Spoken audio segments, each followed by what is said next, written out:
যথেষ্ট ভাল মানে বহুতে কৈছে যে য'ত জটিল হ'ব লাগিছিল য'ত আমাৰ বাবে জিকিবলৈ জটিল হ'ব লাগিছিল য'ত আগৰ নিৰ্বাচনৰ ফলাফল দেখিলে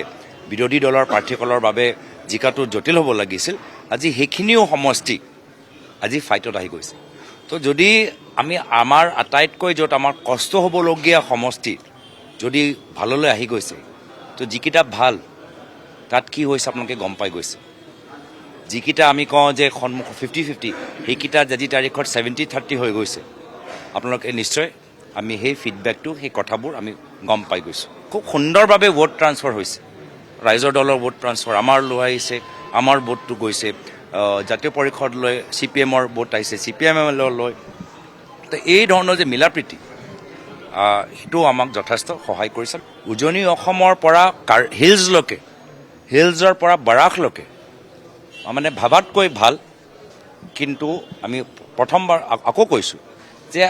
নিৰ্বাচন আমাৰ বাবে যিদিনা আমি ভোট দিলোঁ সেইদিনা আমাৰ নিৰ্বাচনটো শেষ হৈ যোৱা নাই যেতিয়ালৈকে আমি গোটেই চাৰ্টিফিকেট লৈ আনি আমি প্ৰথম কেবিনেট বৈঠকত আমি সকলোৱে যেতিয়ালৈকে নবহোঁ তেতিয়ালৈকে আমি লোকতন্ত্ৰ বচাবলৈ সংবিধান বচাবলৈ অসমৰ জনগণৰ তেওঁলোকৰ জনমত বচাবলৈ আমি ঐক্যবদ্ধ হৈ আমি আগন্তুক দিনত সতৰ্ক হৈ থাকিম আমি চৰকাৰ গঠন কৰিম আৰু আমাৰ গৌৰৱ মুখ্যমন্ত্ৰী হ'ব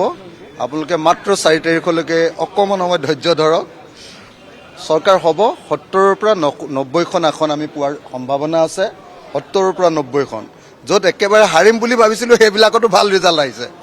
আজি পৰ্যালোচনা কৰোঁতে গতিকে একদম চৰকাৰ হ'ব ধৈৰ্য ধৰক গৌৰৱ মুখ্যমন্ত্ৰী হ'ব চৰকাৰ গঠনৰ দিশত আমি অগ্ৰসৰ হৈছোঁ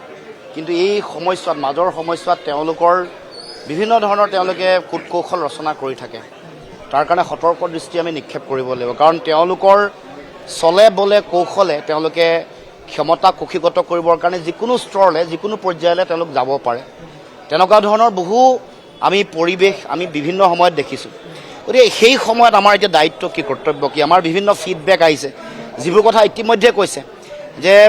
একেবাৰে য'ত আমি ভবা মানে আমি কোনেও ভবা নাছিলোঁ তাতো আমাৰ খুব বেছি প্ৰতিদ্বন্দ্বিতা হৈ ক্ল'জ কণ্টেষ্ট আৰু জিকাৰ পৰ্যায়লৈ গৈছে এনেও খুব বেছি ক্ল'জ কণ্টেষ্ট যেতিয়া হয়